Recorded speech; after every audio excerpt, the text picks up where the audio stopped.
Hello అండి. Welcome to our channel. నేను మీ శ్రీ. ఈరోజు మనం చెప్పుకోబోయే కథ 'ప్రియానీతాన్ని' పార్ట్ 65. ఈ కథ నచ్చితే తప్పకుండా లైక్ చేయండి. ఇక కథలోకి వెళ్దాం. అతని కౌగిలిలోనే నన్ను నిద్రాదేవి ఆవహించింది. అతనికి దగ్గరగా, మరింత దగ్గరగా అతని హృదయంలో ఒదిగిపోయి ఉన్నాను. ఏసీ చలి పుట్టిస్తుంటే అతని కౌగిలి వెచ్చదనం అందిస్తోంది. అతని కౌగిలి ఆస్వాదించడం ఇదే మొదటిసారి. బహుశా ఇదే చివరిసారి కూడా కావచ్చు. ఆ రోజు ఉదయాన్నే నేను లేవలేకపోయాను. లేట్ అవ్వడం వల్ల నేను లేవలేదు. ఈ మహానుభావుడేమో తప్పతాగి ఇంకా మత్తు వీడలేదనుకుంటా. అసలే కదలట్లేదు. కీచుగా తలుపు తెరుచుకున్న శబ్దం. కళ్ళు తెరవాలనిపిస్తోంది నాకు. కానీ కళ్ళు కాస్త మంటగా ఉండి తెరవలేకపోయాను. అసలు నేనెక్కడున్నాను? నా పక్కన ఎవరున్నారో అనేది గుర్తులేదు. టైం ఎంతయిందో కూడా గుర్తులేదు నాకు ఆ క్షణం. అంతలోనే తలుపులు మూసిన చప్పుడు. కష్టంగా మెలకువ తెచ్చుకున్నాను. నా చెంపకి ఏదో గరుకుగా తగులుతోంది. ఏంటది? తెలియలేదు. మెల్లిగా కళ్ళు తెరిచి మళ్ళీ కళ్ళు మూస్తూ చూశాను. నిద్ర మనిషికి చాలా అవసరం. నిద్ర లేకపోతే మనిషిలా ఉండడు. నాది కూడా అచ్చు అదే పరిస్థితి. కళ్ళు తెరవడం ఆలస్యం. రిషి రూపం కళ్ళ ముందు స్పష్టంగా కనబడుతోంది. ఒక్కసారిగా అదిరిపడ్డాను నేను. నేనేంటి ఇంత దగ్గరగా ఉన్నాను? ఇదంతా కలా నిజమా? కళ్ళు నలుముకొని మరీ చూశాను. నిజమే. అతను నా పక్కనే ఉన్నాడు. మెల్లిగా నా చేతి వేళ్లతో అతని చెంప మీద తాకాను. అతని స్పర్శ స్పష్టంగా తెలుస్తోంది నాకు. ఇదంతా కల కాదు కదా. ఒక్కసారిగా తనని నన్ను చూసుకున్నాను. అతని చేతులు నన్ను చుట్టుకొని ఉన్నాయి. మా మెడ వరకు దుప్పటి కప్పబడి ఉంది. అతడి మెడ దగ్గర నా తల దాచుకోబడి ఉంది. నా చుట్టూ ఉన్న తన బలమైన చేతిని మెల్లిగా తీసివేశాను. ఇటువైపు తిరిగి పడుకున్నాడు తప్ప లేవలేదు అతను. మెల్లిగా లేచి కూర్చున్నాను. ఒక్కసారిగా గాలికి తలుపులు తెరుచుకున్నాయి. అయ్యో, నేను నైట్ లాక్ చేయడం మర్చిపోయాను. మెల్లిగా లేచి ఆ డోర్ లాక్ చేసి ఫ్రెష్ అవడానికి వెళ్ళిపోయాను. నేను తిరిగి వచ్చే వరకు అతను లేవలేదు. నేను లేపాలి అనుకోలేదు. ఆ మత్తులో అయినా అతని బాధను మర్చిపోవాలనుకుంటున్నాడు. ఆ టైంలో అదే మంచిది అనిపించింది నాకు. అంతలోనే మరో బాధ. అతను మెలకువగా ఉన్నప్పుడే అతని బాధను మరిపింపజేయాలి. మౌనంగా నడుచుకుంటూ బయటికి వచ్చాను. పైన లివింగ్ ఏరియాలో ఏవో సన్నటి మాటలు. అప్రయత్నంగా నా అడుగులు అటువైపుకు పడ్డాయి. రాహిణి మాటలు వినిపించగానే నడవడం మర్చిపోయిన ఫీలింగ్ కలిగింది నాకు. అక్కడే శాంతమ్మ కూడా ఉంది. తనకు శాంతమ్మ విషయం చెప్పి ఉంటుందా? రాహిణి నమ్ముతుందా లేదా? చీర కొంగు చేతితో నలుపుకుంటూ అక్కడే నిలబడి ఉన్నాను నేను. కానీ నాకే తెలియకుండా నేను ఒక మంచి పని చేశానని నాకప్పుడు తెలీదు. అదిగో అవనమ్మా అని అంది శాంతమ్మ. రాహిణి వెనక్కి తిరిగి చూసింది. తన వైపు చూసి నవ్వలేక నవ్వాను. తను కళ్ళతోనే రమ్మని పిలిచింది. అడుగుల అడుగు వేసుకుంటూ తన దగ్గరికి వెళ్ళి కాస్త దూరంలో కూర్చున్నాను. నేను పరాయిదాన్ని కాదు అవని. నీ స్నేహితురాల్ని అనుకో. నా దగ్గర నువ్వు అన్కంఫర్ట్గా ఫీల్ అవ్వకు. నువ్వు రిషికి భార్యవి. అగ్నిసాక్షిగా నువ్వు అతని సొంతమైన దానివి. ఒకవేళ ఇబ్బందిగా ఫీల్ అవ్వాలనుకుంటే నేను ఫీల్ అవ్వాలి. ఎందుకంటే అతనికి నాకు మధ్య పేరు పెట్టే బంధం ఏమీ లేదు అంటూ రాహిణి విరక్తిగా నవ్వింది. రాహిణి, ప్లీజ్ అలా మాట్లాడుకు అన్నాను ఆదుర్దాగా తనని వారిస్తూ. లేదు అవని, నేను నిజమే చెప్తున్నాను. అంతే కదా, నాకు చాలా సంతోషంగా ఉంది. తను సన్నగా నవ్వింది. ఆ నవ్వుకి అర్థమేమిటో నాకు బోధపడలేదు. రిషి ఇంకా లేవలేదా అని తను అడగగానే, లేవలేదు, రాత్రి ఆలస్యమైంది అందుకే అంటూ టక్కున ఆపేశాను నేను. రాహిణి పెదవుల మీద అదే నవ్వు. థ్యాంక్ యూ సో మచ్ అవని. తను నా చేతులు పట్టుకొని చెప్పింది. థ్యాంక్స్ ఎందుకు చెప్పిందో నాకు అర్థం కాక అయోమయంగా తన వంక చూశాను. రిషిని నీ భర్త. ఇది నీ ఇల్లు. ఇది మీ ఇద్దరి జీవితం గుర్తుపెట్టుకోవని. రాహిణి కళ్ళల్లో ఏదో భావం తొనికిసలాడుతోంది. ఆ ముఖంలో నిశ్చింత స్పష్టంగా కనబడుతోంది. రిషిని వదిలి వెళ్ళకు. ఒక్కసారి తను నా అనుకున్నాడు అంటే నిన్నెప్పటికీ దూరం చేసుకోడు. నా అనుకోవడం మాత్రం చాలా కష్టం. ప్లీజ్ రిషిని వదిలి మాత్రం వెళ్ళకు అంటూ బలంగా ఊపిరి తీసుకుని, నా ప్రాణం పోయినా నేను రిషి ఆనందం చూస్తూ ఆత్మగా తిరిగేస్తాను అంటూ రాహిణి కన్నీళ్లతో నవ్వింది. పిచ్చిదానిలా అనిపిస్తున్నానా? మళ్ళీ తనే అంది కళ్ళు తుడుచుకుంటూ. కాదు, ఓ అద్భుతమైన ప్రేమమూర్తిని ఇప్పుడే చూస్తున్నాను అన్నాను నేను. ఆమె ఏడుస్తుంటే నా కళ్ళలో నీళ్ళు వస్తున్నాయి. రాహిణిని తలుచుకుంటే విపరీతమైన జాలి నాకు ఎందుకో. కనీసం 25 కూడా నిండకుండానే నిండు జీవితం బలైపోతోంది. ఇలాంటి విషయాలకి నాకు దేవుడి మీద విపరీతమైన కోపం వస్తుంది. మనిషికి ఉన్న కష్టాలు చాలవు అంటున్నట్టు ఇలాంటి రోగాలు మనిషి మీదకి వదులుతాడు. ఎందుకు? తనేం పాపం చేసింది? అతనితో జీవితాంతం కలిసి బ్రతకాలి అనుకుంది, అంతే కదా. అవని, ఇక నేను వెళ్తాను. రిషికి వచ్చి వెళ్ళినట్టు చెప్పకు అంటూ పైకి లేచింది రాహిణి. అదేంటి, నువ్విక్కడే కదా ఉంటాను అన్నావు? నేను ఆదుర్దాగా అడిగాను. నువ్విక్కడ నన్ను ఉండమండం నీ గొప్ప మనసుకి తార్కాణం. నేనిక్కడ ఉండడం నా సంస్కారానికి విరుద్ధం అంటూ తను నవ్వి నా చెంప తట్టింది. రాహిణి, అదేం కాదు. నువ్వు తనతో ఉంటే తను సంతోషంగా ఉంటాడు అంటూ నచ్చజెప్పే ప్రయత్నం చేశాను నేను రాహిణికి. రిషి జీవితంలో నా చాప్టర్ ఎప్పుడో ముగిసిపోయింది అవని. నువ్వే దాన్ని అనవసరంగా మళ్ళీ తన జీవితంలోకి తెస్తున్నావు. ఇది ఏమాత్రం మంచిది కాదు అవని అంటూ నన్ను సున్నితంగా హత్తుకుని వదిలింది రాహిణి.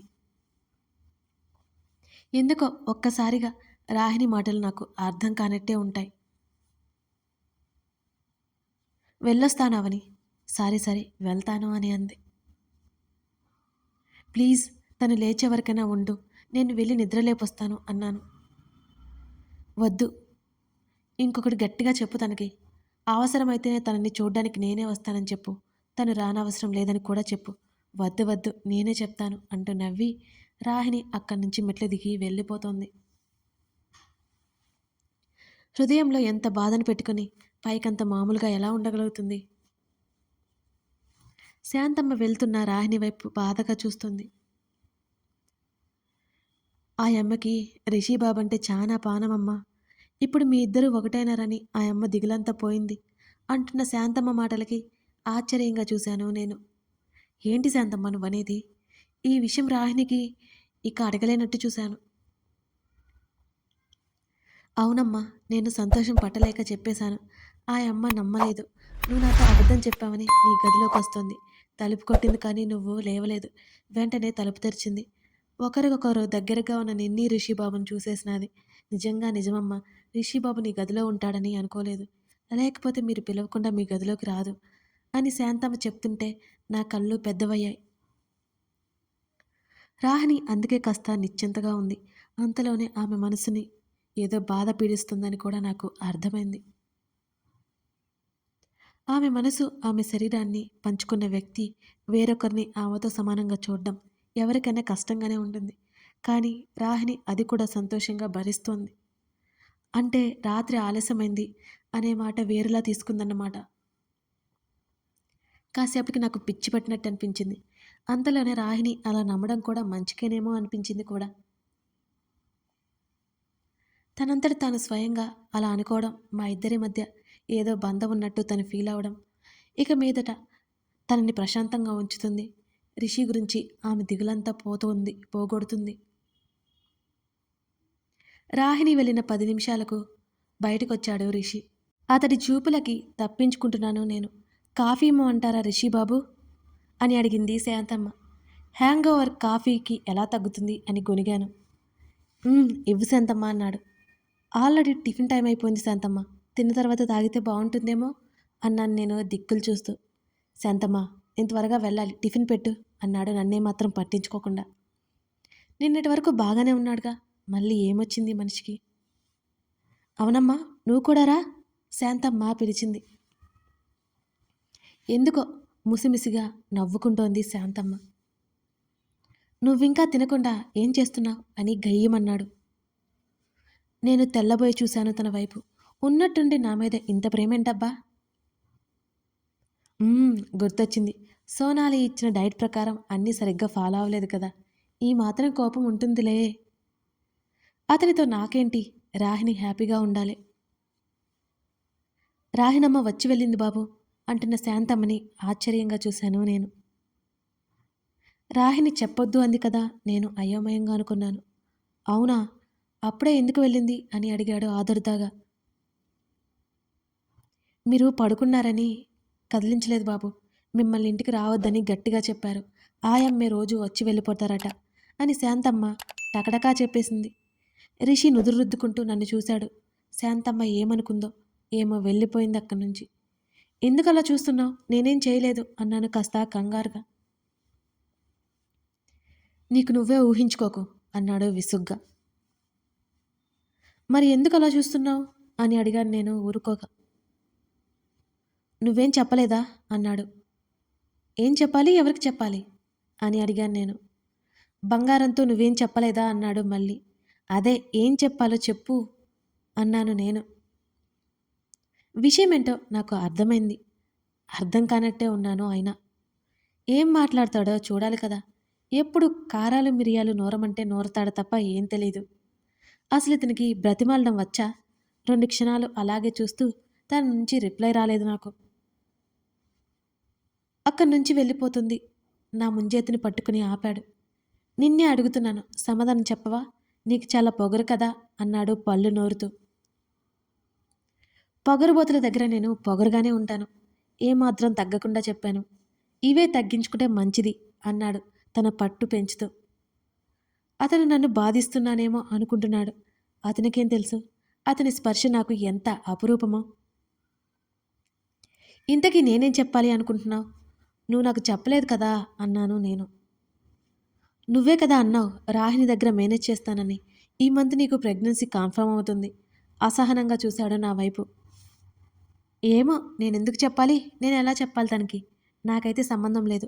సమస్య నువ్వే చెప్పుకో అన్నాను. ఏయ్, నాతో నువ్వేం చెప్పావు? అతడి దవడ కండరా బిగించి కళ్ళు చిన్నవి చేసి చూశాడు. ఒకప్పుడు ఇలాగే పట్టుకుని తన కళ్ళలోకి చూస్తుంటే ఎంత నచ్చేశాడు. ఇప్పుడు కూడా నచ్చేసినా మూతి తిప్పుకున్నాను నేను. ఆడుకుంటున్నావా నాతో? విసుగ్గా అడిగాడు. నాకేం పనిలేదా ఏంటి అని అడిగాను. విసిగించుకు అన్నాడు చిరాగ్గా. తవన్ని విసిగిస్తే నాకేమొస్తుంది అన్నాను. విసుగ్గా వదిలేసి వెళ్ళిపోతుంటే అంత కంగారు పడుకోపు, రాహినికి అర్థమయ్యేలా నమ్మించానులే అన్నాను. చప్పున వెనక్కి తిరిగాడు. ఎలా? ఆశ్చర్యంగా చూశాడు నా వైపు. ఎలాగైతేనేం తను నమ్మింది. తమరంతా కంగారు పడకండి, తనే వస్తుందట, అది కూడా చెప్పింది. తను రిలాక్స్గానే ఉంది. సరోగసి గురించి తెలిస్తే అసలు తట్టుకోలేదు. తనకు తెలియకుండా చూడు అన్నాను నేను. Thank you. అతని కళ్ళల్లో నిశ్చింత. నీ థ్యాంక్స్ నాకేమీ అక్కర్లేదు అన్నాను వెంటనే. ఇంకా అవన్నీ మనసులో పెట్టుకుని ఉన్నావా? సారీ చెప్పాలి అంతే కదా. I am really sorry. నీ గురించి తెలీదు, అందుకే అలా బిహేవ్ చేశాను అన్నాడు. ఆ కళ్ళల్లో నిజాయితీ కనిపించింది నాకు. అయినా సరే నేను మౌనంగా ఉన్నాను.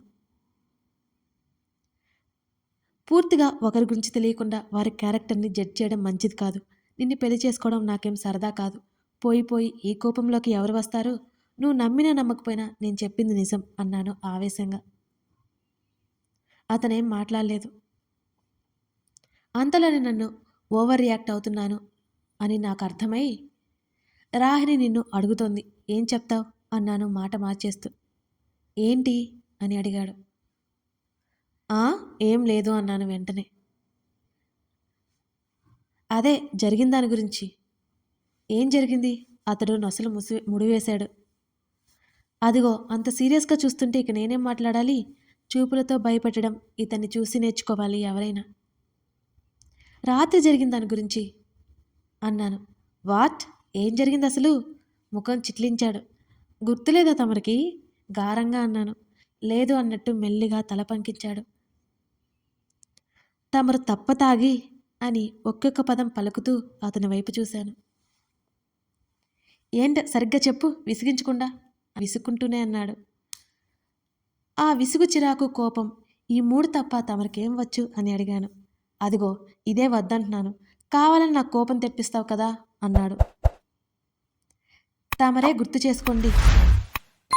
నాకు గుర్తు లేకనే కదా నిన్ను అడుగుతున్నాను అని అన్నాడు. మన మధ్య జరగాల్సింది జరిగిపోయింది అనగానే అర్థం కానట్టు అయోమయంగా ఆశ్చర్యంగా ఎలాగో చూశాడు నా వంక. జరగాల్సిందంటే అదే ఆశ్చర్యంతో అడిగాడు. మనం అబద్ధమని రాహినికి నిరూపించింది నిజమైపోయింది. అతన్ని దాటుకొని ముందుకు వెళ్తున్న నా జడను పట్టేసుకున్నాడు. What do you mean? పళ్ళు నూరుతూ అన్నాడు. నొప్పి వదులు అన్నాను నేను అరుస్తూ. మర్యాదగా చెప్తావా లేదా? అంత తప్పు తాగి తప్పు చేసింది తమరు, ఇప్పుడేమో కోపం నా మీదనా అని అన్నాను మాటల్లో వెటకారం కలబోసి. గాడ్ అసహనంగా నా జడ మొదట్లో పట్టుకొని లాగడంతో ఇంకా నొప్పి వేసింది నాకు. శాంతమ్మ మెట్లు దిగి కింద నుంచి మా వైపు చూసి ఆశ్చర్యంగా నోటి మీద చేయి పెట్టుకుంది. వదలండి, శాంతమ్మ పిలవడానికి వచ్చింది చూడండి ఎంత షాక్ అవుతుందో అన్నాను వెనక్కి తిరిగి ఆ జడను విడిపించుకుంటూ. ఇతనికి ఇంకేమీ అవసరం లేదు, అతని బాధ అతనిదే. మర్యాదగా చెప్తావా లేవా? నువ్వు చెప్పేదంతా అబద్ధం కదా? నేను ఎంత కాన్షియస్ కోల్పోయినా నిన్ను ముట్టుకున్నాను అంటే నాకు నమ్మకం లేదు అన్నాడు. అదే నిజం, నమ్మితే నమ్ము లేకపోతే లేదు అంటూ నేను మెట్లు దిగడానికి చూశాను. నన్ను వెళ్ళనివ్వలేదు అతను. నా మీద నాకు నమ్మకం ఉంది అన్నాడు ఆవేశంగా. ముందు నన్ను వదులు, శాంతమ్మ అక్కడే ఉంది, చెప్తుంటే అర్థం కాదా అని అడిగాను మెల్లిగా. అతడు పై మెట్టు మీద ఉంటే నేను కింద మెట్టు మీద ఉన్నాను. అలాగే తాడు చెట్టుని చూసినట్టు చూస్తున్నాను తన వంక. అతని కళ్ళు పూర్తిగా దించి నన్నే చూస్తూ మాట్లాడుతున్నాడు. అతడి నోటి నుంచి నా గురించి ఏదైనా మాట వస్తుందేమోనని చూస్తున్నాను నేను. నేను అలా బిహేవ్ చేస్తే నువ్వేం చేస్తున్నావు? నువ్వే నన్ను షెడ్యూల్ చేశావు.